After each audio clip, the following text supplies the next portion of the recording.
Tuhan Yesus. Terima kasih Tuhan buat sore ini. Tuhan, acaralah di tengah-tengah kami. Terima kasih untuk hadirat-Mu. Terima kasih Tuhan, beracaralah. Apa yang kau pandang baik terjadilah. Apa yang kau dibatalkan dalam nama Tuhan Yesus. Terima kasih buat pilar-pilar yang dibangkitkan untuk bangsa ini. Terima kasih buat orang-orang yang mau berdoa untuk bangsa ini. Karena bangsa kami isinya orang-orang benar.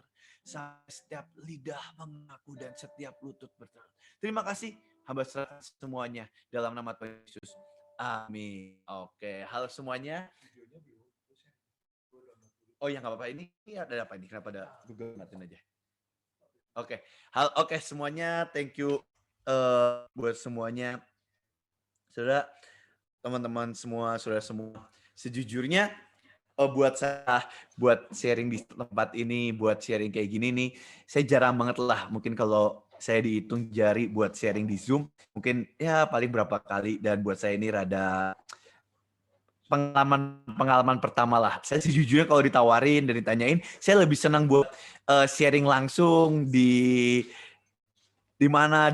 Saya lebih senang buat sharing langsung lah daripada saya harus sharing Zoom. Tapi saudara, sejujurnya kenapa kita mulai seperti ini?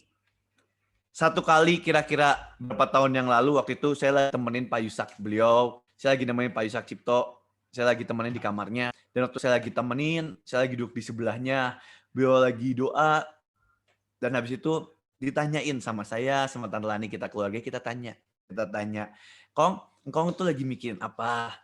Dan Pak Yusak hari itu tetap dia katanya, apa engkau lagi mikirin persekutuan Eklesia Pilar, engkau menggelengkan kepala, tanya lagi, apa engkau lagi mikirin anak-anak, lagi mikirin keluarga, dan engkau gelengin kepala. Dan dari itu Pak Ishak kita tanya terakhir, apakah engkau lagi mikirin Indonesia? Pak Ishak anggukin kepala, dan Pak Ishak nanya, apakah Indonesia tetap bisa saat pulang ke surga nanti? Apakah tetap ada orang-orang yang tetap mau menjadi pilar, berdoa untuk bangsa ini, menopang bangsa ini, menahan setiap bencana? Apakah ada? Apakah ada? Dan kita bilang, Kong, tenang aja. Kita akan tetap bangkitkan pasukan-pasukan pilar yang mau menopang bangsa ini. Dan sejujurnya setelah Pak Yusak pulang, ada satu tugas. Itu makanya juga kenapa kita Eklesia Pilar, kita pergi ke 4 provinsi. Dan sekali lagi saya juga mau mengucapkan terima kasih buat setiap saudara dari 34 provinsi yang menjamu kami, yang menjemput kami. Kita berterima kasih. Tapi sejujurnya ada satu tugas yang diberikan. Saya diharuskan, kita Eklesia Pilar, kita diberikan satu tugas. Kita harus dibangkitkan orang-orang yang mau berdiri untuk 34 provinsi. Bangkitkan pilar-pilar yang mau berdiri untuk 34 provinsi. Bangkitkan pilar-pilar yang mau menahan setiap bencana. Berdiri untuk bangsanya, kotanya, provinsinya. Dan sejujurnya Tuhan gak minta banyak kok. Hari itu Tuhan minta di Sodom dan Gomora, di saat Tuhan lagi nego dengan Abraham, lagi nego dengan Tuhan, Tuhan hanya bilang minimal 10 aja orang benar. Minimal ada 10 aja orang benar yang mau diri untuk Sodom dan Gomora. Dan hari ini sejujurnya pertanyaan sama. Minimal adakah pilar yang mau diri di akhir zaman ini? Adakah orang-orang pasukan Tuhan yang mau berdiri untuk akhir zaman ini? Karena sejujurnya masanya sudah sangat mepet. Sebelum saya mulai, mari kita doa sekali lagi. Mari kita semua angkat tanganmu. Dan kita doa sekali lagi untuk setiap pilar-pilar Tuhan. Tuhan, malam ini hamba sebarkan benih. Pilar-pilar yang mau berdiri untuk bangsa ini, yang mau berdiri untuk Indonesia.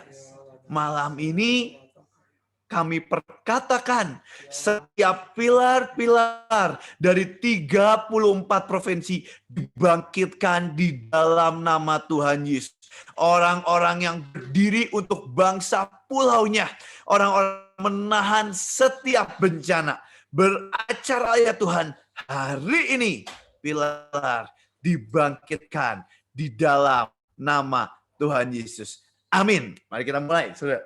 Sejujurnya yang pertama yang saya dapat buat setiap pilar-pilar, kita memerlukan satu pondasi. Saudara, pilar orang-orang yang harus dan tetap menopang bangsanya berapapun harganya. Berapapun harganya, kita tetap harus menopang bangsa ini. Saudara, pilar adalah benteng terakhir untuk bangsa ini, untuk orang-orang yang mau berdiri. Kalau bukan pilar, mau siapa lagi? Saudara, kita boleh punya panggilan apapun. Tapi hari ini ada satu pertanyaan, satu destiny yang sangat kuat menjadi pilar. Bukan cuma sekedar 6 panggilan, tapi orang-orang yang mau berdiri untuk bangsa ini. Tapi pondasi di awal untuk orang pilar di akhir zaman. Pondasi pertama untuk setiap pilar di akhir zaman adalah ini. Keluaran 3 ayat. Kita akan baca di Keluaran 3 ayat 1 sampai 5. Keluaran 3 ayat 1 sampai 5. Saudara, yang baca di Keluaran 3 ayat 1 sampai 5. Adapun Musa, ia biasa mengembalakan kambing domba Yitro mertuanya, imam di Midian sekali. Ketika ia mengiring kambing domba ke seberang padang gurun, sampailah ia ke gunung Allah, yakni gunung Horeb. Saudara, ini menceritakan tentang Musa. Ini tentang Musa. Hari itu Musa dipakai Tuhan. Sebelum Musa dipakai Tuhan, setelah Musa memukul orang Mesir, Musa lari, dan Musa tinggal di rumah mertuanya, dan sebagainya. Dan ini ceritakan di awal pertama kali. Lanjut. Lalu malaikat Tuhan menampakkan diri kepadanya di dalam api yang keluar dari semak duri. Lalu ia melihat dan tampaklah semak duri itu menyala, tetapi tidak dimakan api. Saudara, kita semua, buat setiap pilar, kita tidak akan pernah bisa dipakai Tuhan sangat dahsyat sebelum kita pertama mengalami yang disebut perjumpaan dengan Tuhan. Setiap pilar-pilar Tuhan, setiap orang-orang yang berdiri untuk bangsa ini, sebelum perjalanan kita akan dimulai dari perjumpaan akan Dia. Kalau hari ini seakan-akan kita udah sangat lama tidak berjumpa dengan Dia. Kalau kita udah sangat lama mengalami perjumpaan pribadinya, mari hari ini kita minta biar Tuhan menjamah kita sekali lagi. Saya selalu berkata, saudara, kita pernah mengalami cinta mula-mula. Dari berapapun umur kita, dari apalagi kalau saya tanya, kapan sih pernah ngalamin cinta mula-mula? Ada orang yang bilang, kok aku ngalamin cinta mula-mula umur 20 tahun yang lalu, 10 tahun yang lalu, 15 tahun yang lalu, 3 tahun yang lalu. Saya tanya itu dan semua orang bilang, kok aku pernah mengalami yang disebut cinta mula-mula. Itu titik balikku kenapa aku bisa ikut Tuhan. Dan waktu saya tanya lebih dalam lagi, beberapa hampir sebagian besar lupa. Aku lupa khotbahnya apa, saya lupa yang sharing siapa, saya lupa intinya, saya lupa semuanya. Tapi waktu saya tanyain, tapi ada satu hal yang kita nggak bisa lupa. Kita nggak pernah lupa rasanya dijamah oleh Tuhan. Gimana pengalaman indahnya dijamah oleh Tuhan. Seakan-akan kita melupakan satu dunia ini. Kita nggak peduli kebaktian udah selesai. Kita nggak peduli kita udah jalan jauh. Kita nggak peduli semuanya. Tapi perasaan jamahan itu yang nggak pernah bisa kita lupakan. Tapi saudara, buat kita semua, jamahan Tuhan tidak pernah boleh berhenti sampai di sana. Kita nggak boleh cuma 5 tahun yang lalu kita pernah dijamah Tuhan. 10 tahun yang lalu kita pernah dijamah Tuhan. Tapi Tuhan mau setiap hari kita dijamah lagi dan lagi oleh Tuhan. Kenapa kalau enggak kita akan jadi seperti robot yang penuh dengan kebekuan. Dan itu salah satu tantangan dan kejatuhan untuk setiap pilar orang-orang yang di satu titik kita menjalankan karena tugas. Dan kita kehilangan kasih dan cinta mula-mula itu. Dan sejujurnya hari ini buat setiap pilar. Jangan biarkan cinta mula-mula itu hilang dari hidup kita. Di Wahyu dikatakan,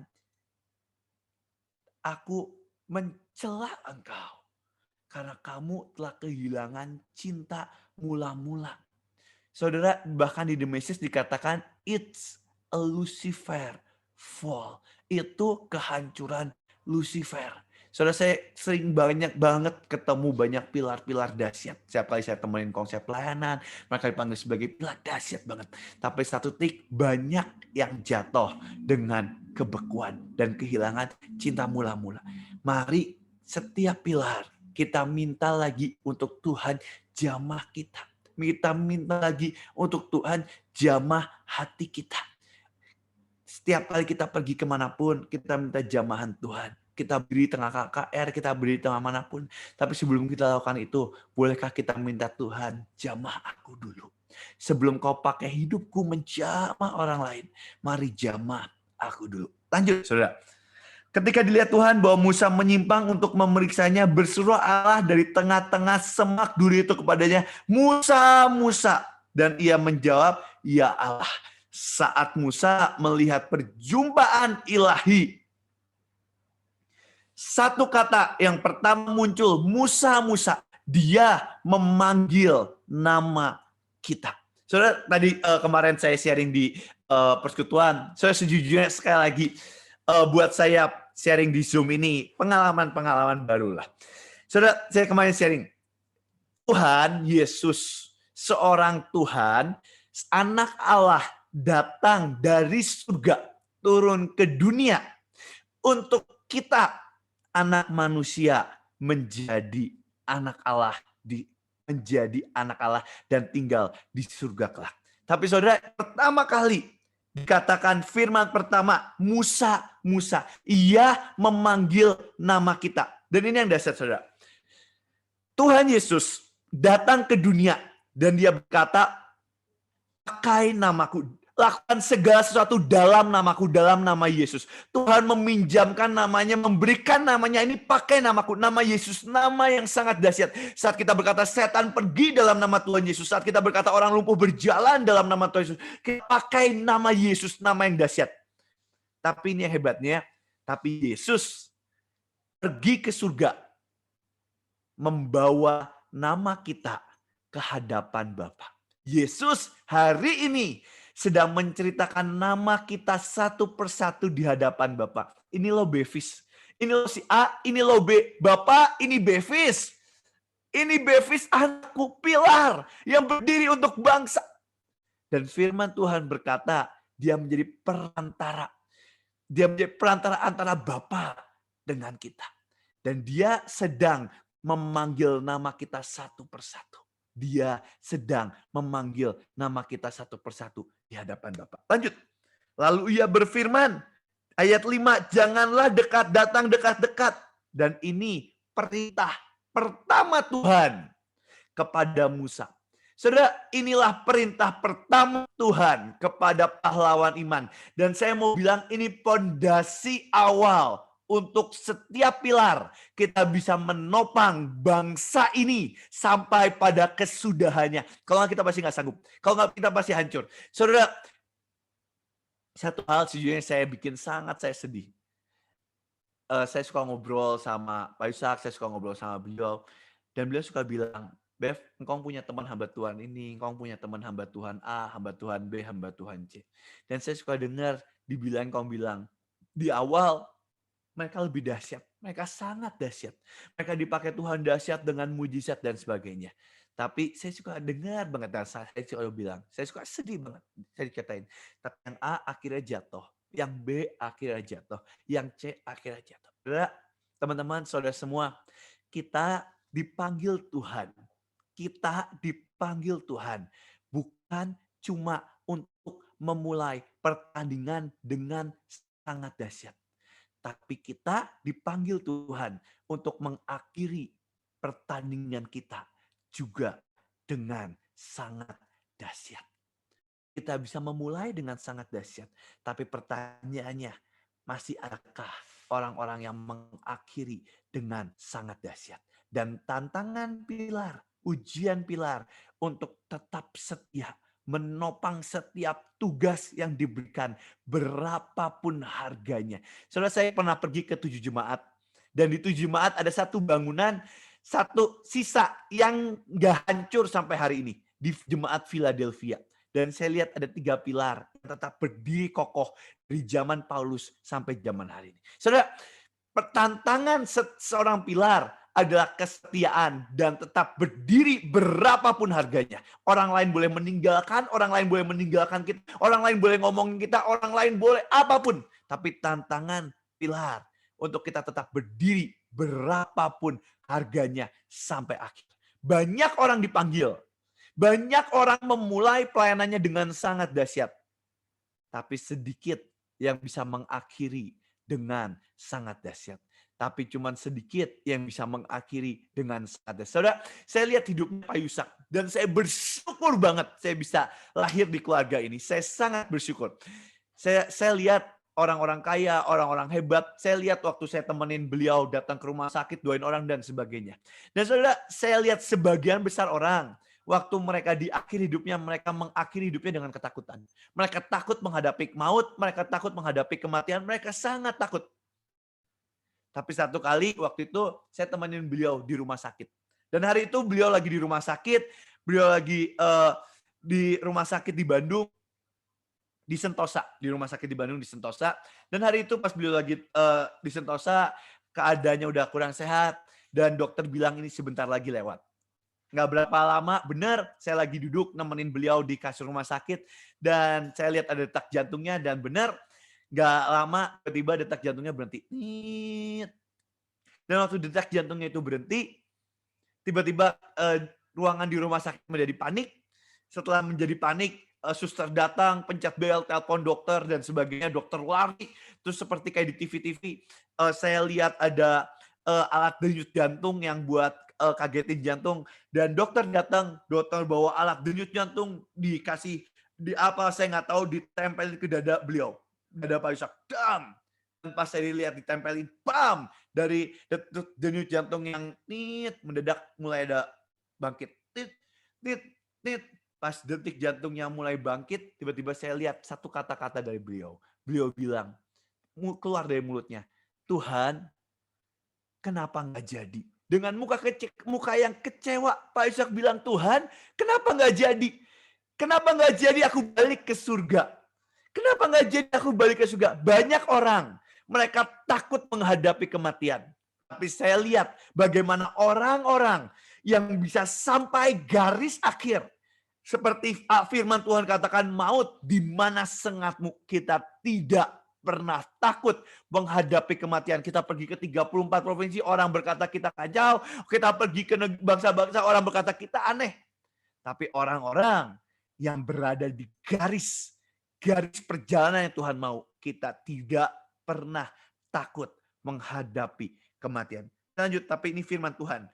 Janganlah datang dekat-dekat, tanggalkanlah kasutmu dari kakimu, sebab tempat di mana engkau berdiri adalah tanah yang kudus. Lalu berfirman, akulah Allah ayahmu, inilah perjanjian. Allah Abraham, Allah Ishak, dan Allah Yakub. Saudara, apa sih sebenarnya Tuhan bilang? Tuhan sedang mengaktifkan perjanjian pada Musa. Tapi firman pertama, tugas pertama dari pembawa lawatan yang bernama Musa, tugas pertama dari pembuat mujizat yang bernama Musa membelah Laut Merah dengan sangat dahsyat. Dan sampai hari ini nggak pernah kita mencatat tidak ada satu orang pun yang bisa membelah Laut Merah lagi selain Musa. Sisanya membelah sungai dan sebagainya. Tapi Laut Merah hanya Musa yang sangat dahsyat. Tapi diawali satu tugas pertama, tanggalkan kasutmu. Satu tugas pertama seorang pahlawan iman sebelum melakukan semua yang dahsyat, satu tugas kita yang saya mau ingetin buat semua yang Tuhan mau ingetin buat semuanya. Satu tugas pertama, mungkin kalau saudara lupa apapun itu, saudara tengah perjalanan ada satu tugas, tanggalkan kasutmu. Hari ini satu tugas awal untuk setiap pilar, pondasi awal, tanggalkan kasutmu. Karena tanpa itu kita pasti jatuh. Tanpa itu kita pasti jatuh. Kenapa disebut tanggalkan kasutmu? Saudara, sebelum itu saya langsung mau loncat di ayat Yosua 5 ayat 13. Saya mau loncat di Yosua 5 ayat 13. Yosua 5 ayat 13 katakan seperti ini.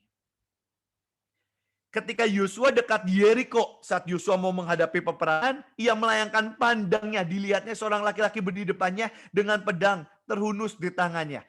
Yosua mendekatinya dan bertanya kepadanya, kawankah engkau atau lawan? Doko minta bacain aja, aku mau minum. Kawankah engkau atau lawan? Sini aja. Kawankah engkau atau lawan? Ayat 14, baca sini aja biar ini.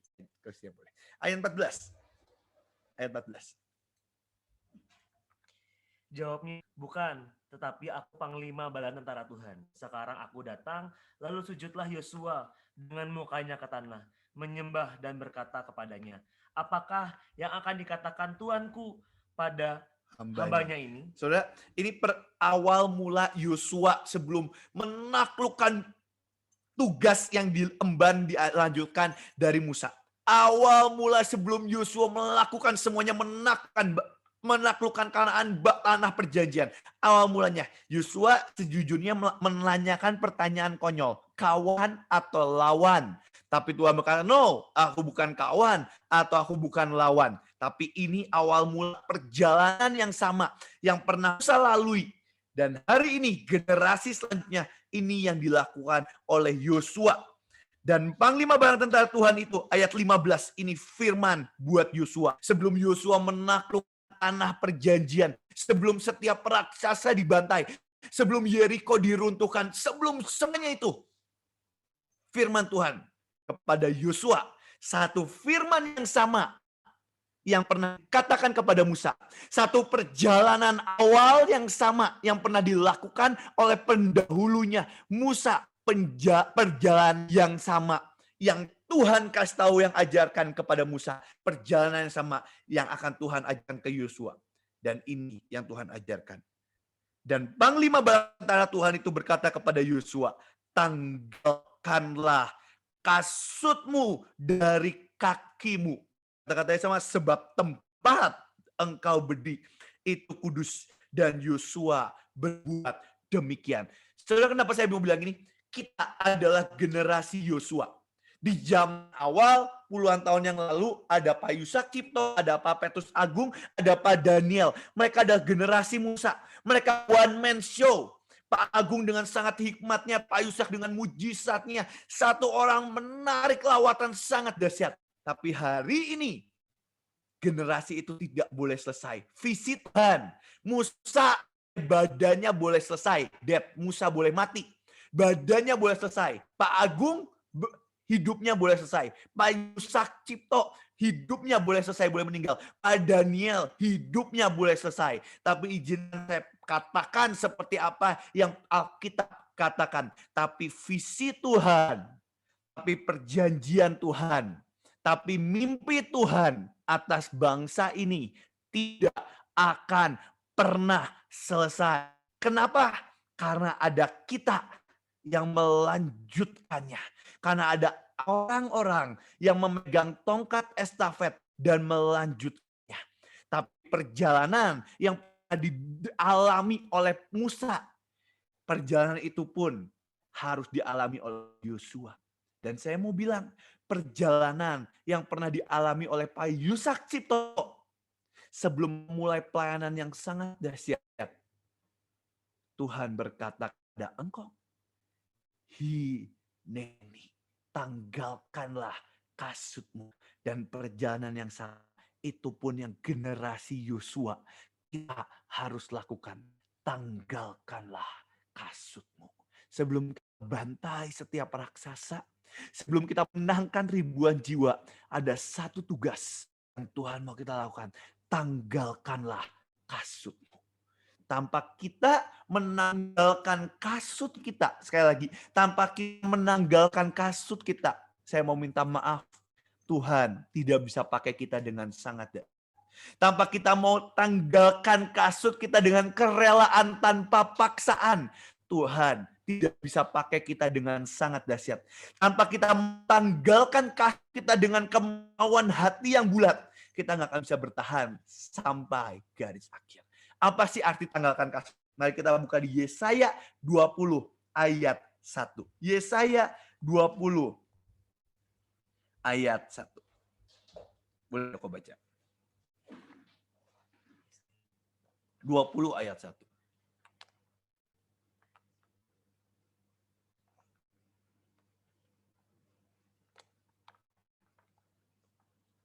Ada? Kalau nggak ada,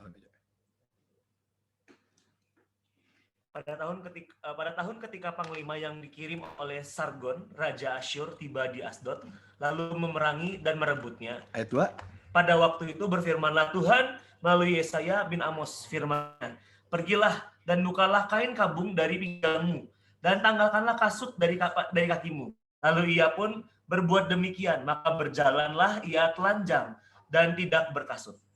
Ini hal yang sama yang Tuhan pernah tugaskan ke Musa, Tuhan pernah tugaskan ke Yosua, dan tugas tongkat itu berlanjut lagi ke Yesaya. Dan ini yang Tuhan firman Tuhan jelaskan. Lanjut ayat 3-nya. Kenapa sih Tuhan harus bilang seperti ini? Berfirmanlah Tuhan, seperti hamba-Ku Yesaya berjalan telanjang dan berkasut 3 tahun lamanya sebagai tanda dan alamat terhadap Mesir dan terhadap Ethiopia. Ayat 4. Demikianlah Raja Asyur akan orang Mesir sebagai tawanan dan orang Ethiopia sebagai buangan, tua dan muda, telanjang dan tidak berkasut, dengan pantatnya kelihatan. Suatu penghinaan bagi Mesir. Wah, firman Tuhan kalau ngomong tuh brutal. Saudara, dikatakan seperti ini, sebagai tawanan. Arti kata dari tanggalkan kasut kita adalah kita sebagai tawanan roh. Saudara, kita tidak akan pernah bisa melakukan apapun yang dahsyat Tuhan pakai hidup kita dengan sangat dahsyat sebelum kita angkat tangan kita dan kita bilang, Tuhan, aku adalah tawanan roh. Aku adalah tawanan roh. Sebelum itu, generasi Yosua tidak akan pernah bisa melanjutkan tongkat estafet dari generasi Musa. Sebelum itu pilar-pilar tidak akan cukup kuat untuk berdiri dengan sangat dahsyat. Karena tanpa kita berkata, Tuhan, aku adalah tawanan roh. Saudara, di zaman dulu di Timur Tengah, medan sangat berat. Dan hari itu di Timur Tengah sampai hari ini sangat banyak, sangat panas dan suhu itu sangat mengerikan. Banyak gurun, banyak batu, sangat mengerikan. Dan setiap satu bangsa yang kalah dan ditawan, hal pertama yang dilakukan bangsa yang menang, dia akan mencopot semua kasut atau sepatu atau sendal yang dipakai di bangsa yang kalah. Tujuannya apa? Saat dicopot seperti itu tujuannya apa? Supaya dia mau katakan, kamu akan pernah bisa lari. Saat dia mau berusaha lari ke ujung, lari kemanapun, di tengah perjalanan dia pasti mati. Karena kakinya akan luka dengan batu, dengan semak bakar, dengan panas yang membakar kakinya. Dan dia akan menjadi tawanan. Waktu kasutnya dicabut, dia akan tahu aku adalah tawanan. Pertanyaan yang sama yang Tuhan mau tawar ke kita. Sebelum kita memegang tongkat estafet dari para pendahulu kita, maukah kita menjadi tawanan roh? Maukah kita menjadi tawanan roh? Tanpa jalan itu, Tuhan gak bisa bekerja sangat dahsyat.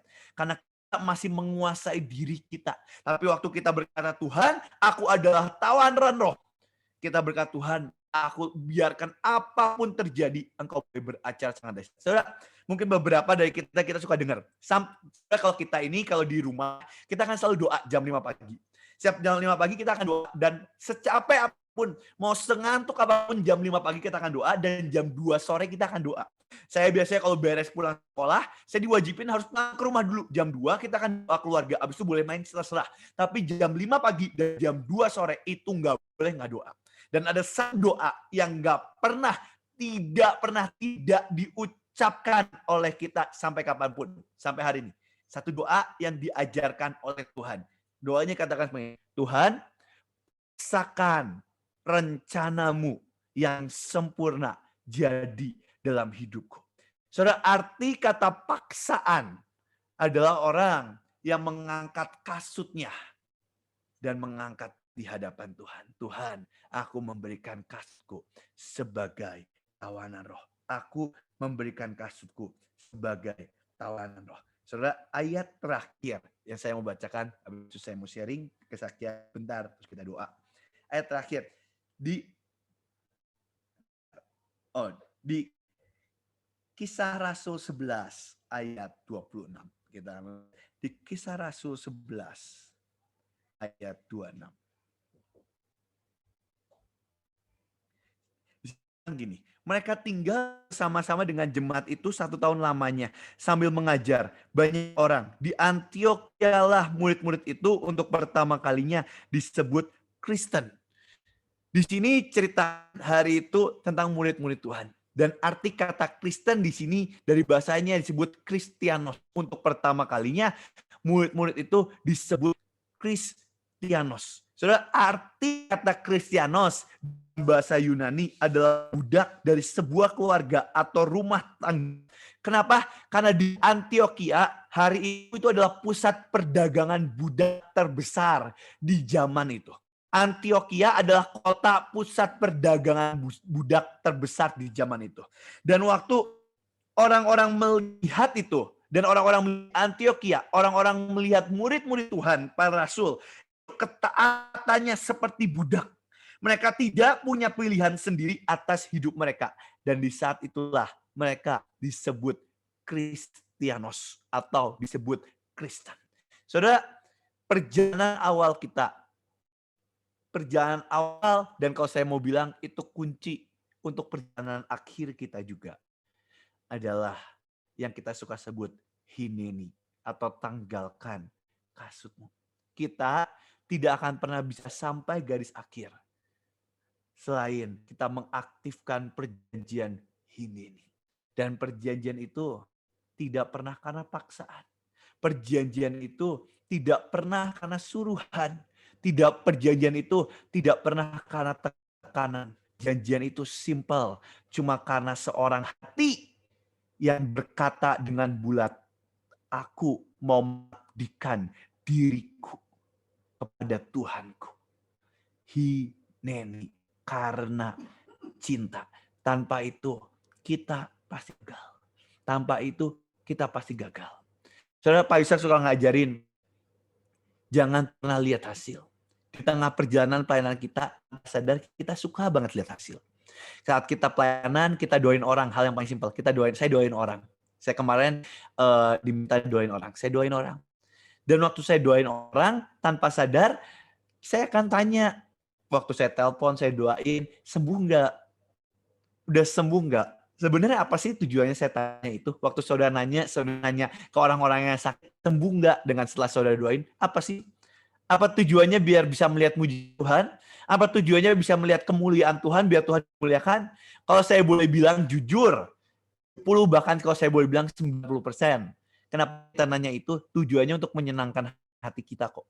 Waktu kita dengar sembuh, hati kita akan senang. Kata, oh ternyata aku diurapi. Tapi waktu ditanyain sembuh enggak? Dan waktu bilang enggak sembuh, kita akan kecewa. Kok Tuhan enggak urapin ya? Waktu orang itu bilang sembuh, kita akan pasang HP, kita akan video itu, kita akan taruh itu di Instagram dan berkata, oh ini Tuhan buat sangat dahsyat loh. Tujuannya apa? Biar kemuliaan Tuhan. Padahal sebagian besar itu bukan buat Tuhan kok. Itu buat kemuliaan kita. Pak Ishak selalu ngajarin jangan pernah lihat hasil. Saudara, makanya kenapa dikatakan setelah kita melakukan apapun, hendaklah kita tetap berkata kita adalah budak yang tidak guna. Yang hanya melakukan yang jadi tugas dan bagian kami. Saudara, kita boleh ditempatin dimanapun. Boleh menang dalam peperangan. Seakan-akan kita boleh bukan sesuatu yang nggak ekspektasi kita. Tapi tetapkan di hati kita tetap adalah budak. Tujuan kita apa? Melakukan kehendak Bapa. Waktu kita doain orang sembuh dan nggak sembuh, itu urusan Tuhan. Urusan kita. Kita hanya budak yang melakukan kehendak Bapa. Waktu Tuhan kita menyuruh kita apapun, tidak pernah boleh ada kata-kata tidak keluar dari mulut kita. Perjalanan Musa itu juga turun ke Yosua. Sebelum Musa ada yang disebut Abraham. Itu makanya Tuhan tidak pernah malu dan Tuhan dengan bangga berkata, Allah Abraham, Allah Ishak dan Allah Yakub. Karena Abraham pertama kalilah kata budana cinta muncul dari Abraham. Saat Tuhan berkata, Abraham, serahkan anakmu. Abraham berkata, hineni. Saudara, arti kata hineni, arti kata hineni adalah berkata ya. Bahkan dengan tugas apapun yang Tuhan belum ucapkan, kita berkata ya. tanpa kata hineni, tanpa hati kita hineni, yang ilahi nggak bisa turun dari hidup kita. Hineni, berkata ya dengan tugas apapun yang Tuhan berikan. Saudara, saya, wah ini karena banyak yang ada dari 34 provinsi, saya suka banget cerita ini. Beberapa orang ini cerita yang memalukan atau aib, tapi buat saya ini suatu kebanggaan. Saudara, saya hidup di rumah Pak Yusak Cipto selama puluhan tahun. Kecil dari saya lahir sampai hari ini saya tinggal sama beliau dan saya mengucap syukur.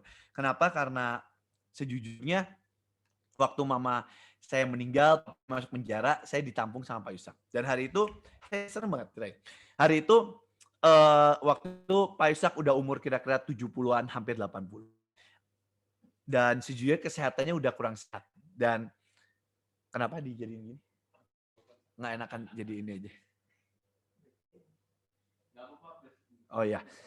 Dan sejujurnya hari itu, waktu itu kita dari hamba Tuhan di Bahtera, kita dikasih tugas, kita dibilangin buat Pak Yusak pergi buat ke Papua ya, pergi ke Papua. Itu makanya kenapa kita suka pergi ke Papua, karena ada satu tugas lanjutan, pergi ke Papua ya. Tapi hari itu kita semua tahu kesehatan beliau itu nggak kuat. Pak Yusak waktu itu akhirnya pergi ke Papua. Pertama kali pergi ke Papua, pergi ke Fak-Fak. Pergi dari Fak, saya temenin. Waktu saya temenin, saya pergi bareng beliau di pesawat, saya temenin. Dan saya capek banget. Transit, pesawat, pindah, capek banget. Tapi hari itu, setelah sampai Papua di Fak-Fak, pelayanan sangat dahsyat. Pulang capek banget. Dan saya tahu capek banget. Itu capek banget buat fisiknya. Tapi hari itu setelah sampai rumah, saya lihat sendiri tiba-tiba sampai kasur, mendadak lumpuh. Lumpuh karena dokter bilang karena terlalu capek, terlalu letih. Dan mendadak lumpuh, jebret lumpuh. Dan selama 3 hari, beliau nggak bisa gerakin apapun, cuma bisa ngomong, di kasur nggak bisa gerak apapun. Itu pengalaman yang cukup mengerikan buat saya. Saya sebagai cucunya, hari itu saya masih SMA, saya kaget. Pak Yusak lumpuh, bisa apapun, tapi setelah 3 hari, Tuhan bilang, oke Yusak, sekarang kamu udah sembuh. Dan akhirnya setelah 3 hari, Pak Yusak bangkit dan Pak Yusak bisa gerak. Itu pengalaman yang cukup membekas buat kita keluarganya. Tapi saudara, setelah itu, pelayanan, dan Pak Yusak nggak pernah nyentuh Papua lagi. Kenapa? Karena kita keluarganya akan selalu berkata, janganlah ke Papua karena capek perginya, karena transit harus kiri kanan, dan umur jujur udah tetap manusia lah. Tapi tiba-tiba setelah berapa lama, setelah berjalan berapa bulan, tiba-tiba ada firman Tuhan yang sama muncul lagi. Pergi ke pulau-pulau, dan setiap hamba Tuhan akan diberikan pulau. Dan sejujurnya hari itu firman Tuhan berkata, Pak Yusak dapat Papua. Cuman karena kita ngelihat kondisi kayak gitu, dan kita pernah lihat Pak Yusak pernah ke Papua, akhirnya nggak enak, kita bilang, udahlah kalau bisa jangan. Tapi tiba-tiba pas Pak Yusak di rumah, beliau bilang, enggak, aku tetap harus pergi ke Papua. Hari itu bahkan saya sama emak, istrinya beliau, emak bilang ke saya, Bev, engkongmu itu kasih tahu loh, masa ke Papua lagi kemarin lumpuh, kamu mau tanggung jawab. Hari itu jujur, saya pun nggak bisa ngomong apapun, saya speechless, saya bilang, tapi kita semua tahulah, engkong ya engkong, waktu Tuhan udah ngomong apapun, sekalipun akhirnya tahu sakit, sekalipun akhirnya tahu fisiknya nggak mampu, ketika Tuhan udah bilang, seorang budak tetap akan berkata ya dengan apapun yang diberikan. Singkat cerita, saya tetap temenin, kita pergi ke Papua lagi. Pelayanan dahsyat banget. Saya lihat pelayanan Papua dahsyat banget, tapi saya tahu capek banget medannya. Semua udah bilang, Bev ini bakal capek banget. Semua bilang, Bev tolong tahan. Tapi kita semua nggak ada yang bisa. Karena kita semua bilang, Pak Yusak, beliau tugas tetap tugas. Ketika Tuhan ngomong A, tidak akan pernah bisa ngomong tidak keluar dari mulut kita. Sekalipun medannya susah, sekalipun medannya nggak mungkin, sekalipun medannya seakan-akan mengerikan, tidak akan pernah berkata tidak. Seorang budak, seorang yang pernah melepas kasutnya. Dan sampai mati pun tetap melepaskan kasutnya dan berkata, Tuhan, ini kasutku sudah serahkan kepadamu. Sekali aku budak, aku tetap budak. Dan hari itu di perjalanan pulang cukup mengagetkan, mendadak stroke, dan sejujurnya sampai akhir Pak Yusak mengalami sakit, akhirnya Pak Yusak meninggal. Orang boleh berkata apapun, tapi saya lihat bagaimana hati seorang pengabdian, seorang budak yang tetap berkata apapun yang terjadi, aku tetap budak. Saudara, waktu itu saya mau kita buka di Alkitab di Kisah Rasul 20. Kisah Rasul 20, dan waktu saya baca ayat ini sejujurnya saya keinget sama beliau. Inilah perjalanan pahlawan-pahlawan iman. Ayat Kisah Rasul 20 ayat 22 di sini katakan gini. Hari itu perjalanan Paulus, perjalanan budak yang tetapi sekarang sebagai tawanan roh aku pergi ke Yerusalem dan aku tidak tahu apa yang akan terjadi atas diriku di situ. Selain daripada yang dinyatakan Roh Kudus dari kota ke kota bahwa penjara sengsara menunggu aku. Tapi ayat 24-nya, tetapi aku tidak hiraukan nyawaku sedikit pun, asalkan aku dapat mencapai garis akhir dan menyelesaikan pelayanan yang ditugaskan oleh Tuhan Yesus kepadaku untuk memberi kesaksian tentang Injil, kasih karunia Allah. Saudara, satu senjata di akhir zaman yang sangat dahsyat. Hari itu jemaat menangis dan seakan-akan melemahkan hati Paulus. Kata, jangan Paulus, kamu jangan pergi. Jemaat berkata, jemaat bahkan iketin tangannya, nunjukin Paulus, ini loh, kalau kamu pergi kamu akan ditawan. Tapi seorang budak, yang hati budak, dia akan berkata, Tuhan, sekalipun aku pergi pun aku harus ditawan. Aku nggak tahu ke depan apa yang terjadi. Aku tetap akan pergi. Karena budak, tetaplah budak. Paulus boleh karam kapal, iblis boleh ngasih ular untuk menggigit tangannya, apapun cobaan. Seorang budak tidak akan pernah bisa tergoyahkan. Seorang pilar yang mempunyai hati hineni, hati budak tawanan roh, tidak akan pernah digoyahkan oleh apapun. Kita berkata kita ini pilar. Dan orang berkata, kok gimana sih kok caranya biar pilar tidak tergoyahkan, biar kayak beliau tidak tergoyahkan iman kita. Simple. Set hati kita sebagai tawanan roh. Tanggalkan kasutmu. Waktu kita memberikan kasut kita ke Tuhan, tidak akan ada apapun yang dunia bisa goyahkan. Boleh berikan apapun, itu tidak akan pernah menggoyahkan hati kita. Bukan karena kita tahu kita akan alami dengan sangat dahsyat, no. Cuma karena kita tahu kita budak, kita ini. Saudara, saya tutup dengan satu ayat terakhir. Saya tutup dengan satu ayat terakhir. Ulangan 15. 2 ayat kalau gitu. Ulangan 15 ayat 16. Ulangan 15. Inilah hineni. Dan ini yang ulangan 15 ayat 16. Apabila dia berkata kepadamu, aku tidak mau keluar meninggalkan kau, karena ia mengasihi engkau dan keluargamu, sebab baik keadaannya kepadamu, maka engkau harus mengambil sebuah penusuk dan mendidik telinganya pada pintu sehingga ia menjadi budakmu untuk selama-lamanya. Demikian juga kau perbuat kepada budakmu perempuan. Ini jawaban hati hineni. Saya tutup dengan satu ayat terakhir.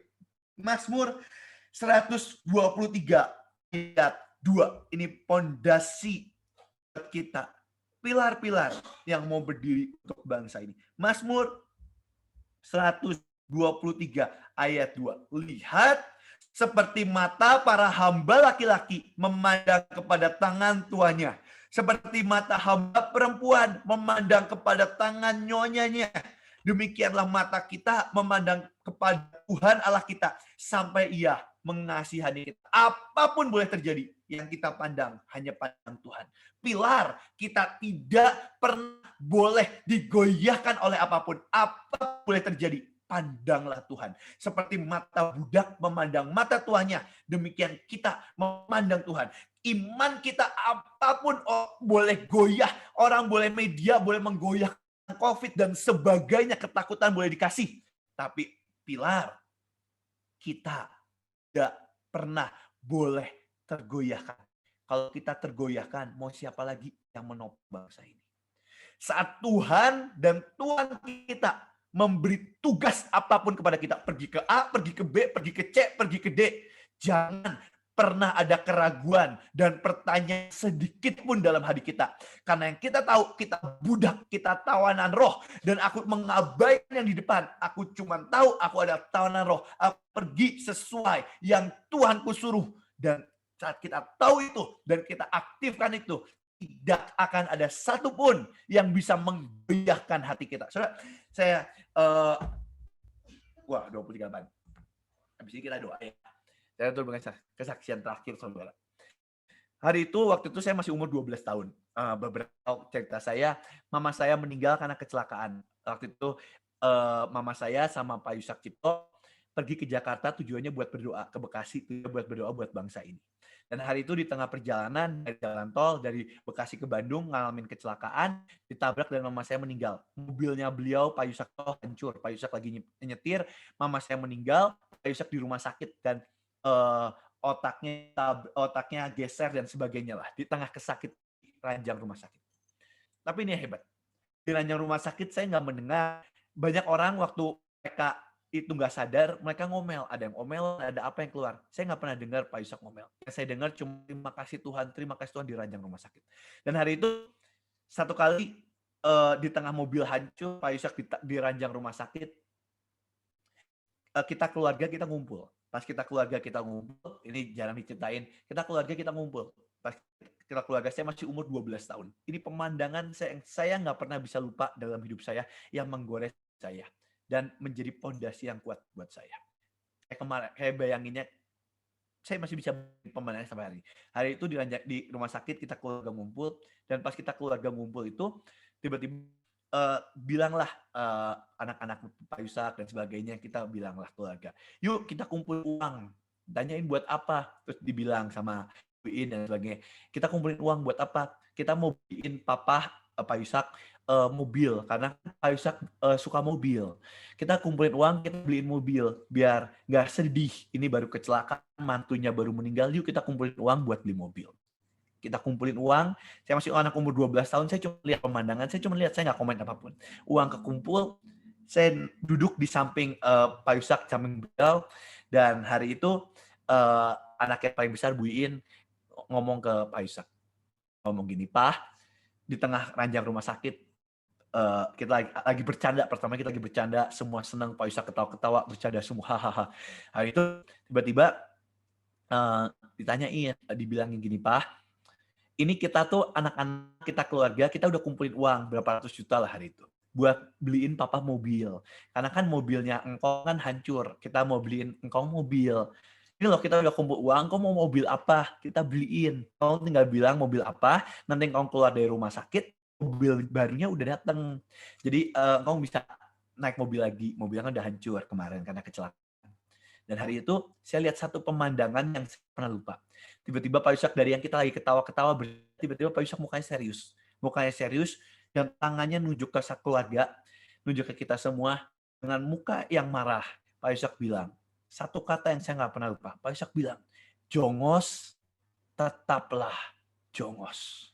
Saudara, kata jongos adalah pembantu. Pembantu adalah tetap pembantu. Hamba tetaplah hamba. Dan Pak Yusak bilang, kalau Tuanku mau aku naik mobil, biarlah aku naik mobil.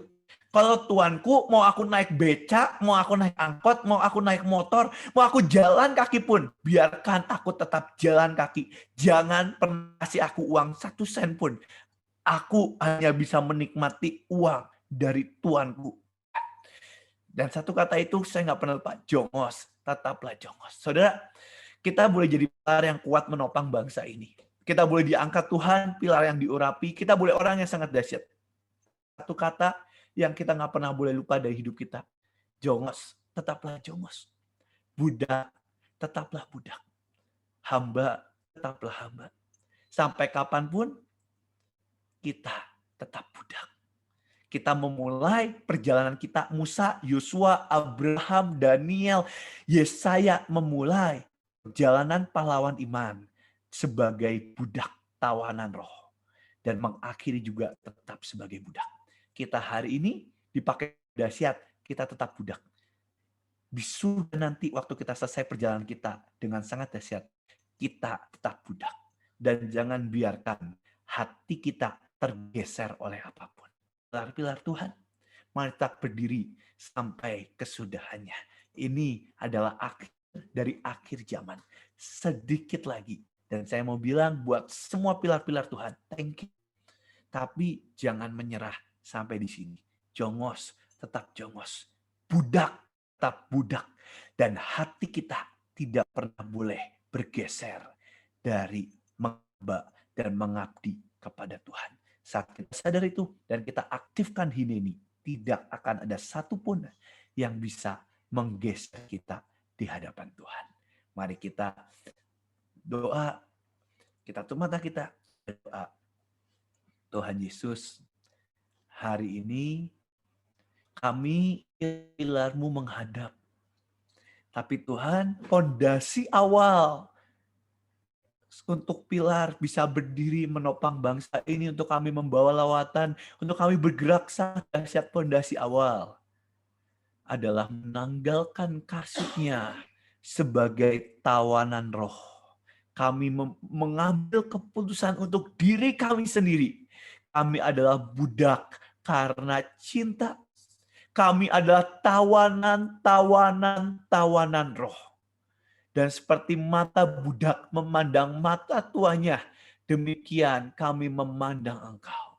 Tuhan, terima kasih hari ini Tuhan, di hati kami yang terdalam. Mari taruh tangan di hati. Set di hati kami yang terdalam, Tuhan. Set di hati kami yang terdalam. Ukirkan perjanjian Hineni. Perjanjian budak karena cinta. Keadaan boleh apapun yang terjadi dalam hidup kami. Tapi hati kami, hidup kami tidak akan bergeser sama sekali. Karena kami mengabdikan diri kami kepada Tuhan kami. Kami ada tawanan roh. Dan apapun boleh terjadi, kami tetap tawanan roh. Sekali jongos, tetap jongos. Sekali budak, tetap budak sampai akhir. Budak karena cinta. Ini kami Tuhan. Hineni, budak karena cinta. Kami budak di awal, di atas pun kami tetap budak. Sampai di kekekalan, di surga pun kami cuma budak menghadap Tuhan kami. Terima kasih Tuhan. Aktifkan pilar-pilar di 34 provinsi. Berdiri untuk bangsa ini. Kami juga berdoa, kami aktifkan patok 30 provinsi. Kami juga berdoa, kami aktifkan perjanjian pelangi atas bangsa ini. Perjanjian-Mu kekal. Perjanjian-Mu sempurna. Mampukan kami ya Tuhan, beracaralah dalam nama Tuhan Yesus. Amin. Thank you semuanya. Thank you.